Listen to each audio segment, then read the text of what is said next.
Allez, on commence tout de suite. Premier château, on fait par ordre alphabétique. Le château d'Azay-le-Rideau, qui est situé dans le département de l'Indre-et-Loire. Le château a été construit de 1518 à 1523. Il est décrit par Balzac comme un diamant taillé à facettes serti par l'Indre. Azay-le-Rideau, en effet, est un des plus célèbres châteaux de la Loire.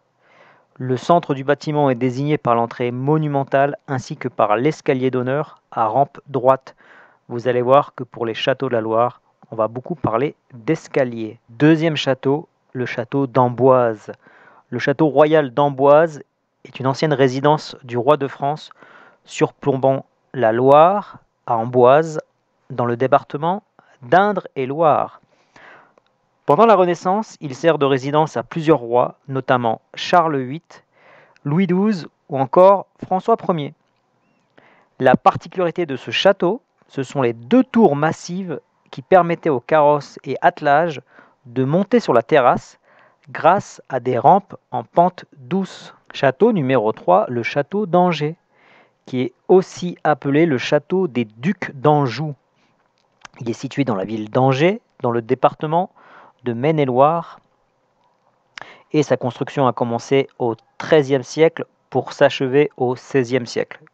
Il y a eu évidemment beaucoup de remaniements.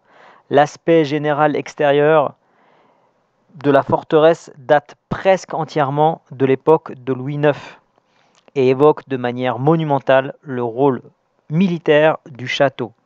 Donc on voit quand même qu'il y a un aspect médiéval dans ce château.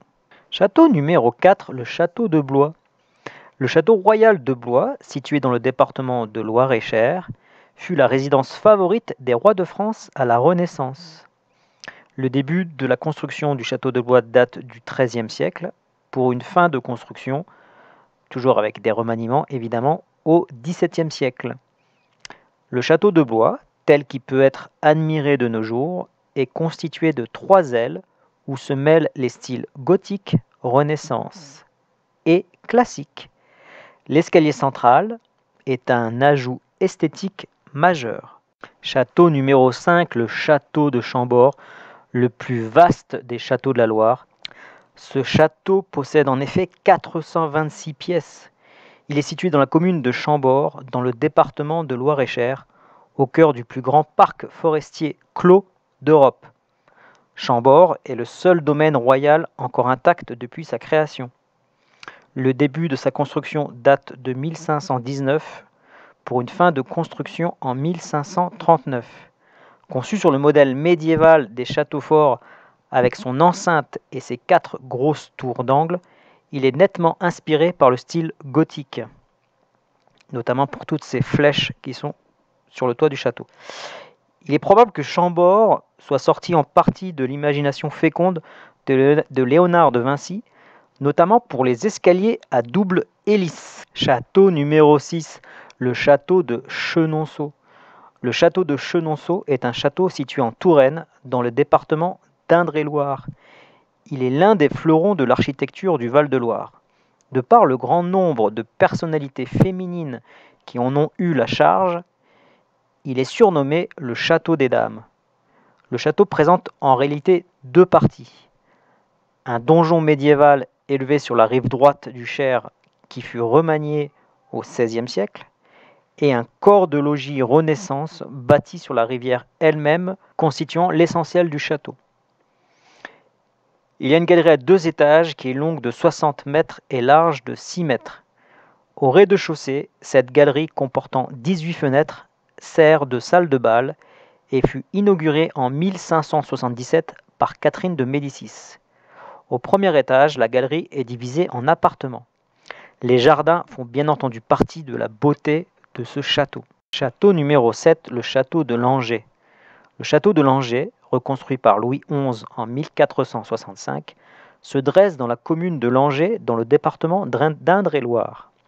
Il a remplacé un premier château fort, édifié à la fin du Xe siècle, par Foulques Nérat.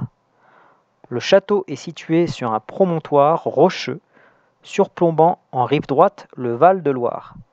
Très bien conservé et peu remanié, le château de Langeais est un bel exemple d'architecture de la fin de la période médiévale, avec son pont-levis, ses hautes toitures, son chemin de ronde et ses cheminées monumentales. Château numéro 8, le château de Saumur.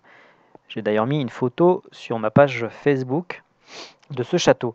Le château de Saumur est situé sur la commune de Saumur, dans le Maine-et-Loire, au confluent de la Loire et du Thouet. Le début de construction de ce château date du Xe siècle, pour une fin de construction avec tous les remaniements au XVIe siècle. Le château possède un escalier à double révolution, semblable à celui imaginé par Léonard de Vinci, encore une fois. Il permettait aux nobles et aux serviteurs d'utiliser le même escalier sans jamais se croiser. Voilà, 8 châteaux faisant partie des châteaux de la Loire. Il y en a évidemment bien d'autres, mais c'est pour vous donner envie en fait de découvrir cette partie de la France. Si cette vidéo marche, je ferai sans doute d'autres vidéos dans le même style. Je vous souhaite encore une fois une excellente année 2021. Je vous dis à très bientôt pour des vidéos plus classiques sur la grammaire française, mais peut-être d'autres vidéos, encore une fois, sur les merveilles de la France, que ce soit ses paysages ou ses monuments. À très bientôt, merci beaucoup, au revoir.